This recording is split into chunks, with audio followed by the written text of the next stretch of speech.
আসসালামু আলাইকুম। আপনারা সবাই কেমন আছেন? আশা করি আল্লাহর অশেষ রহমতে সুস্থ এবং ভালো আছেন। ইতিমধ্যে আপনারা সবাই শুনেছেন এবং দেখেছেন রাইসা নামের একটি মেয়েকে ধর্ষণ করে হত্যা করা হয়েছে।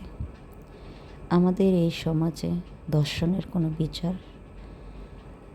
বিচার হয় বলতে আপনার ধরে নেয় আসামিকে, তদন্ত করে সব কিছু করে রায় দিয়ে রাখে।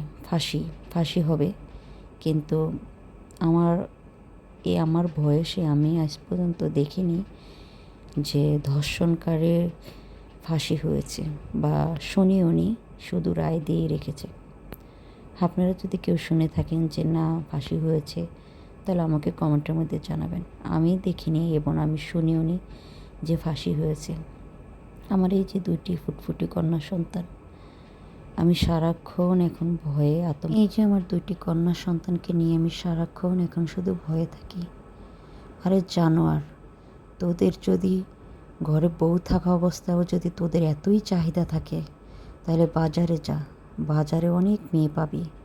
কিন্তু মাসুম বাচ্চাদেরকে 8 বছরের, 7 বছরের, 5 বছরের, 6 বছরের বাচ্চাদের কি আছে, তাদেরকে কেন তোরা ধর্ষণ করস? কেন তোরা ধর্ষণ করে তারপরে তাও তোদের খাস মিটে না, তাদেরকে একবারে জানি শেষ করে দিস? একটা বারও ভাবস না যে তোদেরও মা বোন আছে?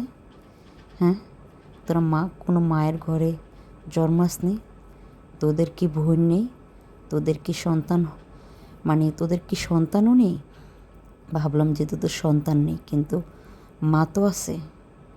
আরে কোন মায়ের ঘরের সন্তান তোরা, যারা ছোট ছোট বাচ্চাদেরকেও সারস না? 4 বছরের, 5 বছরের বাচ্চাদের, 7 বছরের বাচ্চাদের ধর্ষণ করস? একটাবার ভাবস না তাদেরকে ধর্ষণ করে যে মেরে ফেলেস, তাদের বাবা মার কী হবে? তাদের বাবা মার বুক খালি করস, কোল খালি করস। সরকার এই সমাজে আমাদের বাংলাদেশে কোনো সরকারই ধর্ষণকারী বিচার করে না, শুধু রায় দিয়ে রেখে দেয়, ঝুলিয়ে রেখে দেয়। আরে আপনারা রায় দিয়ে যে রেখে দেন, জেলে বসায় বসায় ওদেরকে চর্বি বাড়ান, খাবার খাওয়ায়া রায় দিয়ে রেখে দেন। তারপরে কি করেন? জামিনে বাইরে আসে। রাইসার বাবা তো বলছে যে ইসলামে লিখিত নেন, আপনারা বিচার করতে পারবেন না। আপনারা কি রাইসার বাবার সাথে সরকার থেকে কোনো লোক, যে ছোট্ট একটি ইউটিউবার, আমি প্রধানমন্ত্রীকে বলবো, হয়তো আমার এই কথাগুলো প্রধানমন্ত্রীর কান পর্যন্ত পৌঁছাবে না, তারপরও আমি আমার জায়গার থেকে প্রতিবাদ করলাম। আমি প্রধানমন্ত্রীকে বলবো, আপনি শুধু রাইসার বাবার জায়গায় থেকে দেখেন, আপনি এর বিচার দ্রুত করেন।